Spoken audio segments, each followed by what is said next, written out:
નમસ્કાર મિત્રો, સ્વાગત છે તમારું અમારી YouTube ચેનલમાં। તો મિત્રો, આજના વિડીયોમાં એવી અગત્યની આવાસ યોજના વિશે વાત કરીશું કે જે યોજનાનું નામ છે વ્યક્તિગત આવાસ યોજના। આ યોજના અંતર્ગત મકાનના બાંધકામ કરવા માટે ₹1,70,000 ની મર્યાદામાં સહાય આપવામાં આવે છે। યોજના વિશે આપણે તમામ માહિતી એક જ વિડીયોમાં મેળવી લેશું, પરંતુ તે પહેલા વિડીયો ગમે તો લાઈક અને શેર કરી દેજો। ચેનલમાં નવા હોય તો ચેનલને સબસ્ક્રાઇબ કરી દેજો। તો ચાલો મિત્રો, વિડીયોની શરૂઆત કરીએ।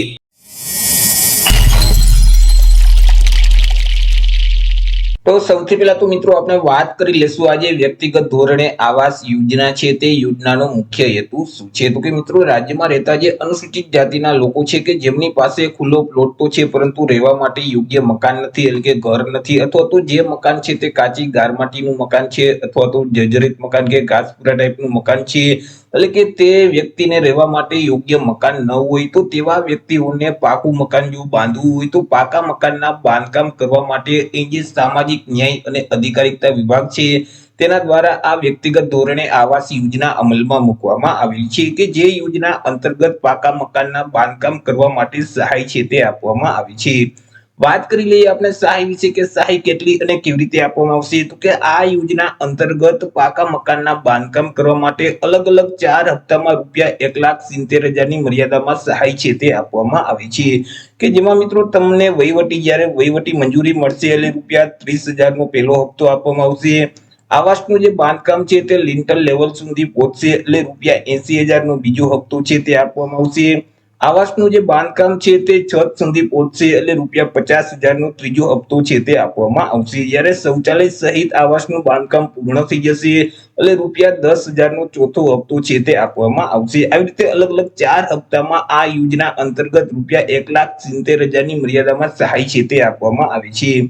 વાત કરી લઈએ યોજનાના નિયમો અને શરતો વિશે। તો કે આ યોજનાનો લાભ છે તે ગુજરાત રાજ્યમાં રહેતા જે અનુસૂચિત જાતિ એટલે કે એસટી કેટેગરીના જે લોકો છે તે લોકોને યોજનાનો લાભ છે તે મળવાપાત્ર થશે।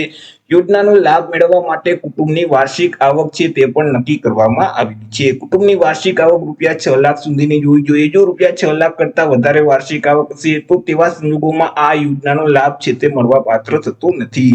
એવી જ રીતે અહીં અરજદારની ઉંમર પણ નક્કી કરવામાં આવેલી છે। અરજદારની ઉંમર છે તે ઓછામાં ઓછી 21 વર્ષની હોવી જોઈએ। જો 21 વર્ષ કરતા ઓછી ઉંમર હશે તો પણ આ યોજનાનો લાભ છે તે મળવાપાત્ર થતો નથી।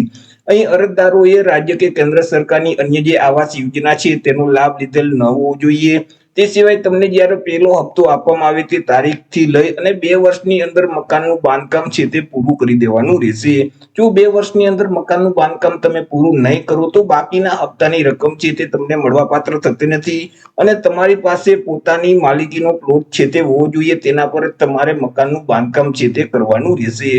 વાત કરી લઈએ લાભ છે કે જો યોજનાનો લાભ મેળવવો હોય તો અહીં અરજી કઈ જગ્યાએ કરવાની રહેશે। તો કે આ યોજનાનો લાભ મેળવવા માટે અરજદારોએ ઓનલાઈન અરજી ફોર્મ છે તે ભરવાનું રહેશે। ઓનલાઈન અરજી ફોર્મ જે ઈ1 બંધુનું પોર્ટલ છે અહીં vky.gujarat.gov.in નામની જે વેબસાઇટ છે તે વેબસાઇટ ઉપર જઈ અને તમારે ઓનલાઈન અરજી કરી દેવાની રહેશે। વર્ષ 2026-27 માટે અરજી ફોર્મ છે તે શરૂ કરવામાં આવેલા છે। અહીં મિત્રો 26/7/2026 થી ફરીથી અરજી ફોર્મ છે તે શરૂ થશે। 26/7/2026 થી લઈ અને 10/8/2026 ના સમયગાળા દરમિયાન તમે ઓનલાઈન અરજી ફોર્મ છે તે ભરી શકશો।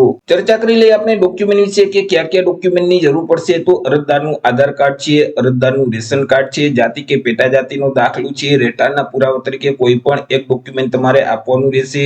બેંક પાસબુકના પ્રથમ પાનાની નકલ અથવા તો રદ કરેલ ચેક છે, આકરણી પત્રક છે, જે જમીન ઉપર તમારે મકાનનું બાંધકામ કરવું હોય તે જમીનના ક્ષેત્ર પર જણાવતા ચતુર્દિશા દર્શાવતા નકશાની નકલ છે તે આપવાની રહેશે। ત્યાર પછી મકાન બાંધકામ કરવાની રજા ચિઠ્ઠી છે, એકરારનામું છે, સક્ષમ અધિકારીનું પ્રમાણપત્ર છે, જે તમારે જે સ્થળે એટલે કે જે પ્લોટમાં તમારે મકાનનું બાંધકામ કરવાનું છે તો તે જમીન સાથેનો ફોટોગ્રાફ છે તે તમારે પાડી અને તમારે તે અપલોડ કરવાનું રહેશે। સ્વઘોષણા પ્રમાણપત્ર છે, વેરાકોચ છે, જો અરજદાર વિધવા હોય તો પતિના મરણનો દાખલો છે તે પણ આપવાનું રહેશે। તો ફોર્મ ભરતી વખતે તમારે આટલા ડોક્યુમેન્ટ છે તે અપલોડ કરવાના રહેશે। તો આવી રીતે મિત્રો અગત્યની આવાસ યોજના કહી શકાય વ્યક્તિગત આવાસ યોજના કે જે યોજના અંતર્ગત અનુસૂચિત જનજાતિના લોકોને મકાનનું બાંધકામ કરવું હોય તો ₹1,70,000 ની મર્યાદામાં સહાય આપવામાં આવે છે। તો આશા રાખું છું વિડીયો પસંદ પડ્યો હશે। વિડીયો પસંદ પડ્યો તો લાઈક અને શેર કરી દેજો। ચેનલમાં નવા હોય તો ચેનલને સબસ્ક્રાઇબ કરી દેજો। ફરી મળીશું એક નવા ટોપિક સાથે એક નવા વિડીયોમાં। ત્યાર સુધી જય હિન્દ, વંદે માતરમ।